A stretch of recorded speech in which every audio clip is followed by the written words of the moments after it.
같이 하나님 말씀 보겠습니다. 마태복음 4장 12절에서 16절까지의 말씀입니다.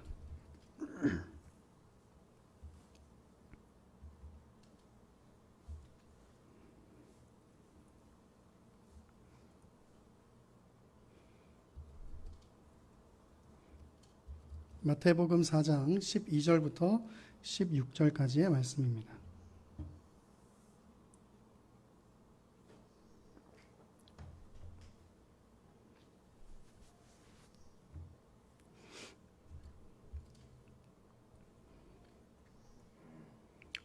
우리 한 목소리로 함께 봉독하겠습니다. 같이 봉독합니다. 예수께서 요한이 잡히셨음을 들으시고 갈릴리로 물러가셨다가 나사렛을 떠나 스불론과 납달리 지경 해변에 있는 가버나움에 가서 사시니 이는 선지자 이사야를 통하여 하신 말씀을 이루려 하심이라. 일러스되 스불론 땅과 납달리 땅과 요단강 저편 해변길과 이방의 갈릴리여, 흑암에 앉은 백성이 큰 빛을 보았고 사망의 땅과 그늘에 앉은 자들에게 빛이 빛이었도다 하였느니라. 아멘. 기도합니다. 하나님, 이 시간 주님의 귀한 말씀을 나눕니다. 말씀을 들을 때마다 하나님, 우리의 마음이 하나님을 향해 있게 하시고 하나님의 마음이 무엇인지 알게 하시고 또 우리의 모습을 돌아보아 하나님 보시기에 기쁨이 되는 그런 하나님 자녀다움을 회복할 수 있도록 은혜 허락하여 주옵소서. 말씀 주실 주님 기대하고 살아계신 예수님 이름으로 기도합니다. 아멘. 오늘은 마태복음 14번째 시간으로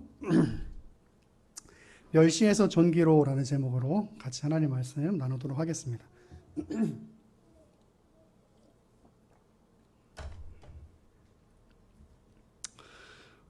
요즘에 많은 대부분의 사람들이 SNS를 참 많이 합니다.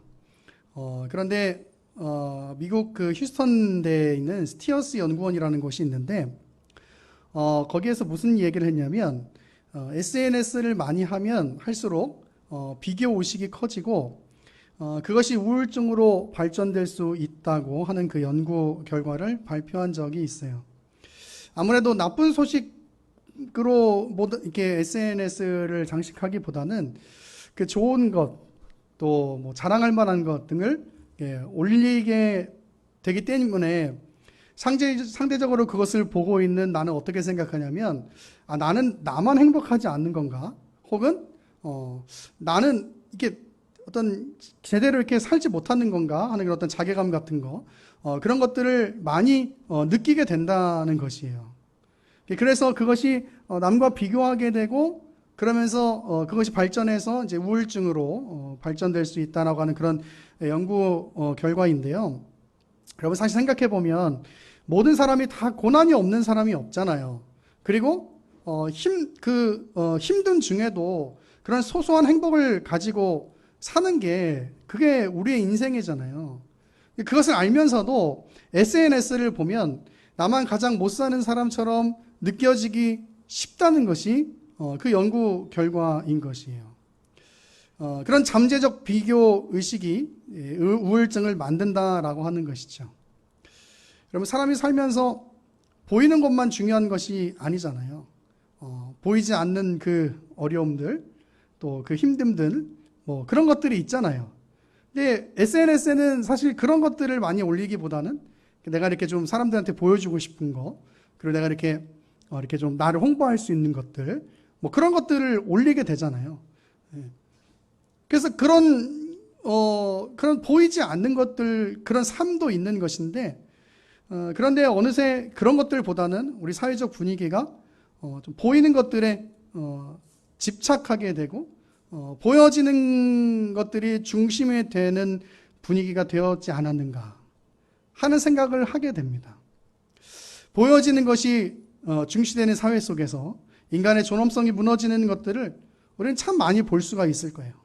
제가 얼마 전에 뉴스에서, 여러분도 아마 보셨을 것이라고 생각하는데, 얼굴에 점이 있다는 이유만으로 해고 통보를 받은 경비원에 관한 그 뉴스 보신 적이 있으실 거라고 생각합니다. 이유는 얼굴에 큰 점이 있어서 주민들이 무서워할 수도 있고 어떤 불쾌함 또 혐오감을 가질 수 있기 때문이라고 하는 것이었죠. 그 뉴스를 보면서 저는 우리 사회가 참 마음이 아픈 사회가 되었구나 하는 생각들을 참 많이 하고, 참 보여지는 것들이 되게 중요한 사회가 되었구나 라는 생각들이 참 많이 들었어요. 잘생겨야 하고 예뻐야 하고 날씬해야 하고 좋은 집이 있어야 하고 좋은 차가 있어야 하고 좋은 옷을 입어야 하는 그런 것들이 사람의 어떠함을 평가할 수 있는 기준점이 된 것 같아서 참 마음이 좋지가 않았어요. 여러분, 그렇게 생각해 보면 우리는 참 그렇잖아요. 그렇게 잘생기지도 않았고 그렇게 키가 크지도 않고, 그죠? 배도 나오고, 그죠? 우리 장애도 가지고 있고 등등등. 이런 시대 속에서 사람을 이해하고 인생을 이해하는 바른 가치를 가지는 것이 얼마나 중요한가 하는 생각을 하지 않을 수가 없는 것이에요. 결론부터 말하자면 우리 기독교는 보여지는 것을 중시하는 가치가 아니라는 것입니다. 오히려 작은 것, 없는 것, 연약한 것, 멸시받는 것, 그 안에 역전의 가치가 있다고 고백하는 것, 여러분, 그것이 바로 우리 기독교의 가치인 것이에요. 사람들이 보이는 것에 치중하고 있을 때 우리 예수님은 연약한 것, 멸시받는 것, 그런 것 가운데 오히려 그것을 더 존귀하게 만들고 그것을 더 고귀하게 만드는, 그렇게 역사하시는 분이라는 것, 여러분, 그것이 바로 성경의 가르침이라고 하는 사실이에요. 여러분, 오늘 우리는 본문을 통해서 그 사실을 확인해 볼 수가 있는 것입니다. 오늘 본문은 예수님이 세례 요한의 잡힘을 듣고 갈릴리로 물러가셔서 가버나움에 가서 사셨다라고 기록되어 있는데, 이것이 이사야를 통해 예언된 말씀이고 그것을 이루기 위한 것이었다라고 오늘 본문은 기록하고 있어요. 우리는 마태복음을 살펴보면서 이런 형태의 기록들을 많이 보아왔습니다.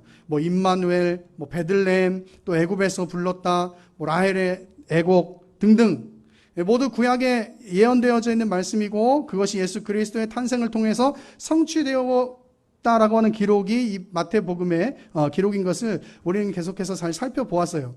오늘 본문도 마찬가지입니다. 예수님께서 가버나움에 가서 사신 것이 이사야 예언을 성취하기 위함인데, 그러면 그 예언은 어떻게 기록되어 있으며 그 의미가 무엇인지를 아는 것이 오늘 본문을 이해할 수 있는데 큰 도움이 되겠죠. 그러면 어디로 가야 하냐면 이사야서로 가야 합니다. 이사야서 9장 1절입니다. 우리 같이 성경을 찾아봅니다. 이사야서 9장 1절입니다.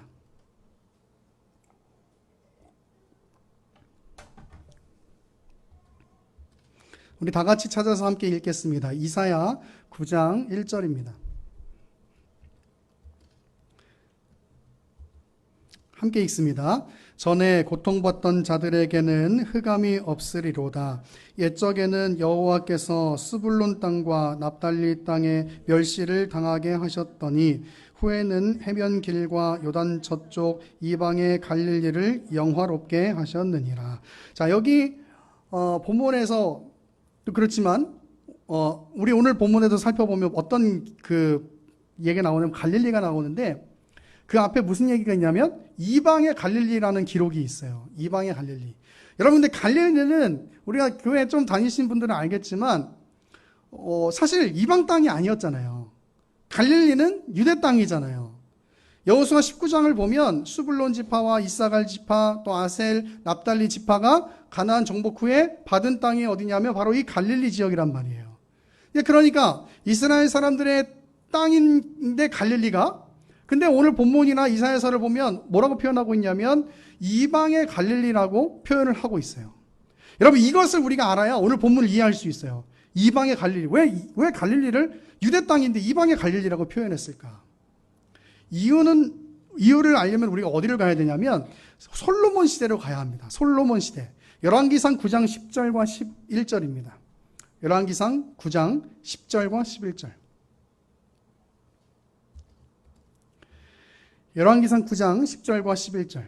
자, 솔로몬 왕 때에, 자, 제가 읽어볼게요. 솔로몬이 두 집, 곧 여호와의 성전과 왕궁을 20년 만에 건축하기를 마치고 갈릴리 땅의 성읍 20곳을 히람에게 주었으니 이는 두로왕 히람이 솔로몬에게 그 온갖 소원대로 백향목과 잣나무와 금을 제공하였음이라 라고 기록합니다. 솔로몬이 두로왕 히람에게 갈릴리의 20성읍을 주었다라고 이야기하는데 이유는 성전과 왕궁을 지을 재료를 히람으로부터 받았기 때문이에요. 그런데 이 땅이 그리 좋은 땅이 아니었던 것 같아요.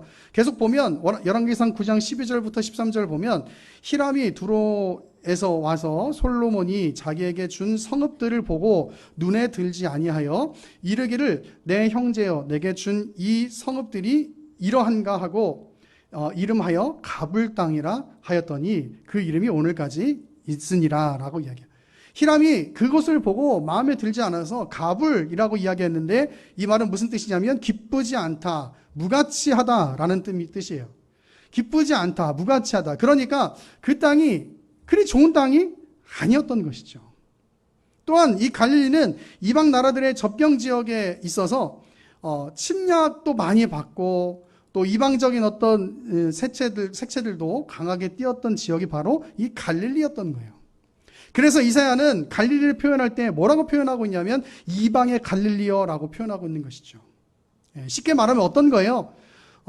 그 땅은 그렇게 좋은 땅도 아니고 그 땅은 이렇게 신앙적으로도 종교적으로도 이방 그 나라들과 접경 지역에 있어서 그렇게 쉽게 말하면 거룩하지도 않아. 뭐 그런 의미인 게 바로 이방의 갈릴리라고 하는 의미예요. 그렇게 흑암만 가득했던 그 갈릴리 땅을 하나님이 영화롭게 하신다라고 이사야서 9장 1절에서 기록하고 있는 것이죠. 다시 이사야 9장 2절로 가서 보면 흑암이 행하던 백성이 큰 빛을 보고 사막의 그늘진 땅에서 거주하던 자에게 빛이 비치도다라고 이야기합니다. 큰 빛이 비추어졌고 그래서 그 땅이 영화로운 땅이 되었다라고 이야기하는데 그 큰 빛이 뭐냐면 바로 예수 그리스도라고 하는 거예요. 이사야서 9장 6절 이는 한 아기가 우리에게 낳고 한 아들을 우리에게 주신 바 되었는데 그의 어깨에는 정사를 메었고 그의 이름은 기묘자라 보사라 전능하신 하나님이라 영존하시는 아버지라 평강의 왕이라 할 것임이라 라고 이야기해요. 지금 이 이방의 갈릴리를 영화롭게 하는 데는 뭐가 필요하냐면 바로 예수 그리스도의 오심, 예수 그리스도가 필요했던 거예요. 그 예수 그리스도의 오심을 통해서 멸시를 받던 땅, 그 땅이 존귀한 땅으로 바뀌게 되는 것입니다.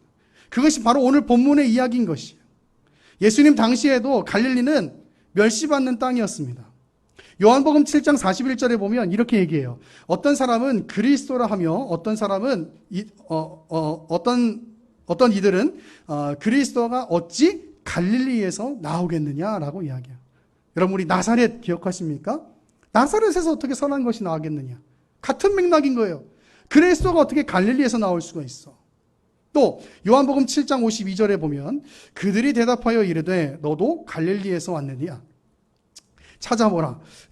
갈릴리에서는 선지자가 나지 못하느니라 하였더라 라고 이야기해요.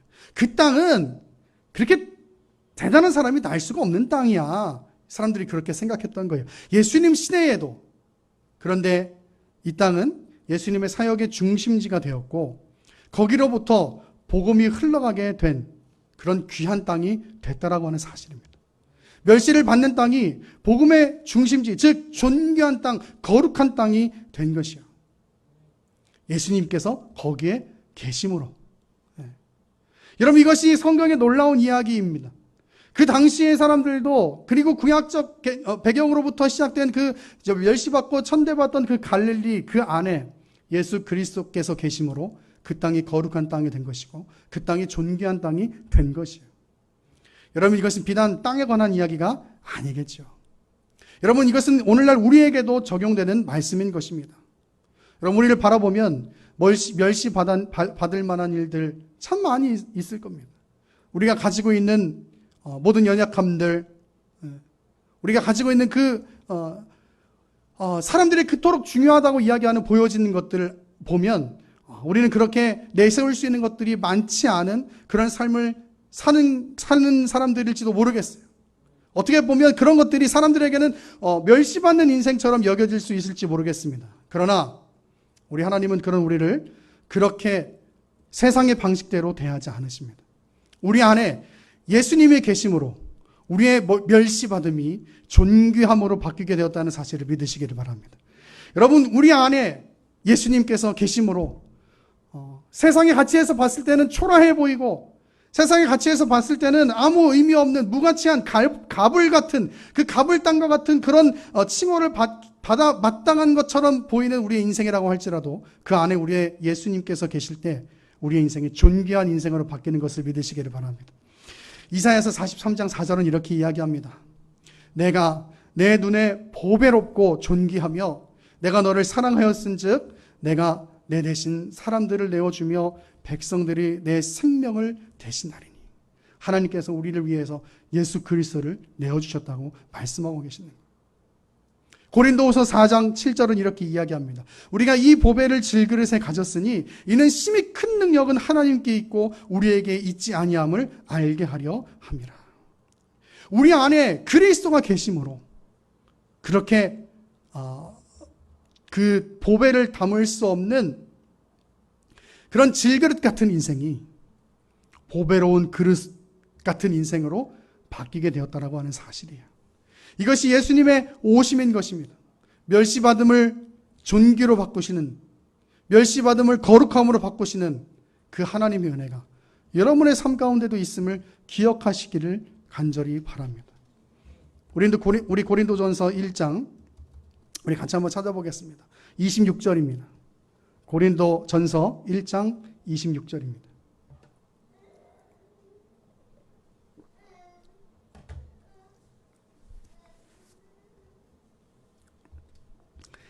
고린도전서 1장 26절입니다. 제가 봅니다. 형제들아 너희를 부르심을 보라. 육체를 따라 지혜로운 자가 많지 아니하며 능한 자가 많지 아니하며 문벌 좋은 자가 많지 아니하도다. 그러나 하나님께서 세상에 미련한 것들을 택하사 지혜 있는 자들을 부끄럽게 하려 하시고 세상의 약한 것들을 택하사 강한 것들을 부끄럽게 하려 하시며 하나님께서 세상의 천한 것들과 멸시받는 것들과 없는 것들을 택하사 있는 것들을 폐하려 하시나니 이는 아무 육체도 하나님 앞에서 자랑하지 못하게 하려 하심이라. 우리 안에 예수 그리스도를 보내심으로 그 세상이 봤을 때 멸시받아 마땅하고 천대받아 마땅하다고 여겨질 수 있는 인생이 보배로운 인생, 존귀한 인생으로 바뀌게 됨을 믿으시기를 바랍니다. 뭐 때문에요? 우리 안에 예수님이 계시기 때문에. 우리 같이 찬양하고 기도하겠습니다.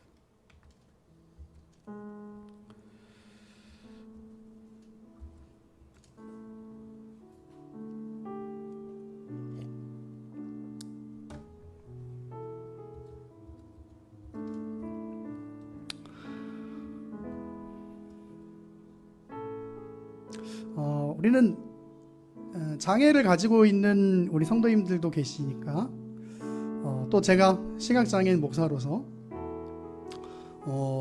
어떤 사람들은 그런 모습을 보면서 우리는 동등을 이야기하고 또 어떤 사람됨을 이야기한다고 할지라도 그것이 동정으로 다가오게 되고 그것이 아픔으로 다가오게 되면 어쩔 수 없는 일인 것 같아요. 그런데 우리 예수님께서, 우리 하나님께서는 그렇게 우리를 대하시지 않으신다고 성경이 말씀하고 있습니다. 여러분, 사도 바울만 하더라도 그는 복음을 위해서 헌신하고 막 선교하고 여기저기 돌아다니면서 교회 세우고 했던 그런 사람이었지만, 그러나 그 안에 육체의 가시, 사탄의 사자 같은 것들이 있었다, 그런 질병이 있었다라고 이야기해요. 그런데 하나님은 그런 사람을 쓰는 거예요. 저는 제가 이 목회를 하면서 이 강단에서 설교하고 있을 때 좀 그런 마음이 들어요. 내가 바울같이 쓰임 받고 있구나. 그게 무슨 얘기냐면, 제가 막 세계를 돌아다니고 막 선교를 하고 그런 거 아니지만 그래도 하나님께서 나같이 부족하고 연약한 자를 통해서 일하시기를 원하시는구나, 그런 마음이 드는 거예요. 여러분, 비단 장애의 문제만은 아니겠죠. 우리 인생 가운데 여러 가지 고난, 정말 사람들에게 다 이야기할 수 없는 그런 고난들, 아픔들이 분명히 있어요. 그런데 그것들이 예수 그리스도가 그 안에 다 계시면 그 질그릇 같은 인생이 보배로운 인생으로 바뀌는 거예요. 그냥 사람들이 봤을 때는 무가치해서 그냥 이렇게 막 이렇게 우그러뜨려도 그래도 아무런 그 의미 없어 보이는 그런 인생이라고 할지라도, 그런 질그릇 같은 인생이라고 할지라도 예수 그리스도께서 그 안에 계시면 보배로운 그릇이 되는 거고 보배로운 인생이 되는 거예요. 하나님께서 우리 가운데 그렇게 말씀하고 계세요. 오늘 말씀을 기억하고 그 감격과 그 은혜를 다시 한번 회복할 수 있기를 바랍니다. 함께 찬양합시다. 나의 안에 거하라, 나의 안에 거하라. 나는 내 하나님이 모든 환난 가운데 너를 지키는. 두려워하지 말라, 내가 널 도와주.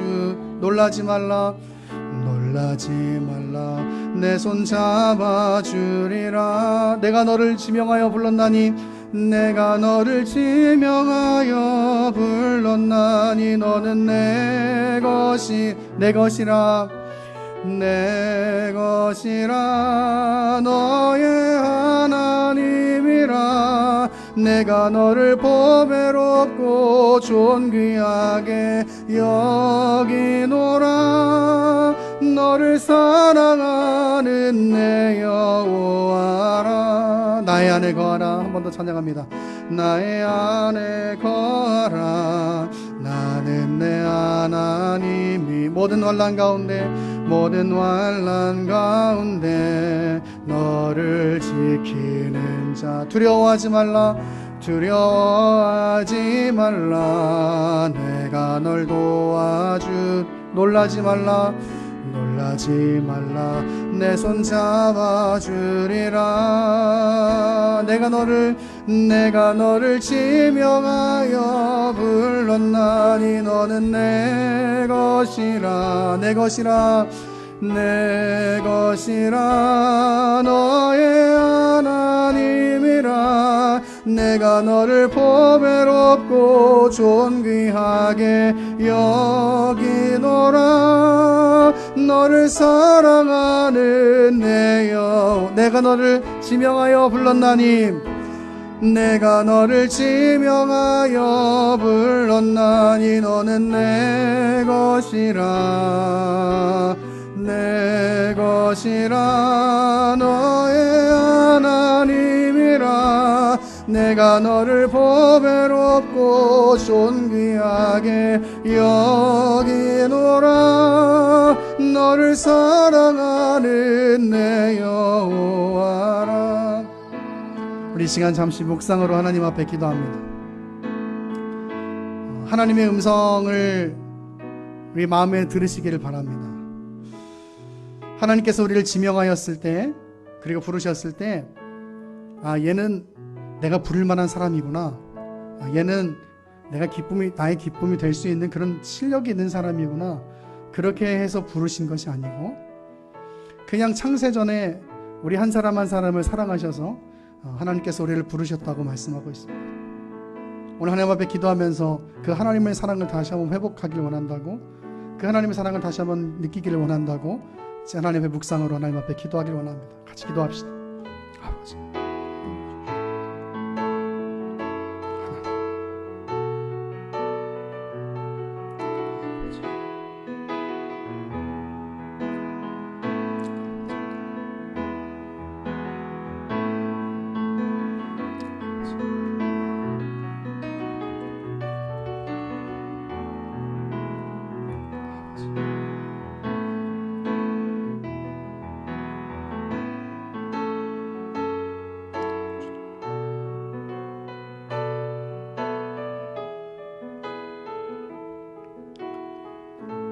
우리가 주목하는 것은 보이는 것이 아니요 보이지 않는 것이니, 보이는 것은 잠깐이요 보이지 않는 것은 영원함이라.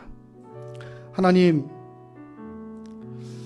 우리를 부르신 그 하나님께서 우리를 어떻게 대하셨는지, 멸시받고 천대받던 그 갈릴리 땅을 찾아가셔서 그 땅을 거룩하고 존귀하게 만드신 그 예수님의 그 사역처럼 오늘도 우리 가운데 하나님께서 찾아오셔서 우리의 아픔들, 우리의 약함들, 그것들 모든 거룩함으로, 존귀함으로 바꾸시는 그 하나님의 놀라우신 은혜를 다시 한번 기억해 봅니다. 하나님, 오늘도 그 하나님 앞에 우리가 간절히 예배하길 원하고 우리가 그 하나님의 사랑을 더 깊이 알기를 원하오니 하나님, 우리 가운데 은혜 위에 은혜를 더하여 주시옵소서. 하나님께서 우리의 가치가 얼마나 하나님 앞에 소중한 가치인지를 기억하고 하나님께서 우리를 얼마나 보배롭고 존귀한 존재로 여겨지고 계신지를 기억하고 하루하루 살아갈 때 두려움이 아니라 하나님께서 주시는 담대함으로 살아갈 수 있는 우리 예나무교회 모든 성도들 될 수 있도록 은혜를 허락하여 주시옵소서. 오늘 말씀 주신 하나님 감사드리며 살아계신 예수 그리스도 이름으로 기도합니다. 아멘.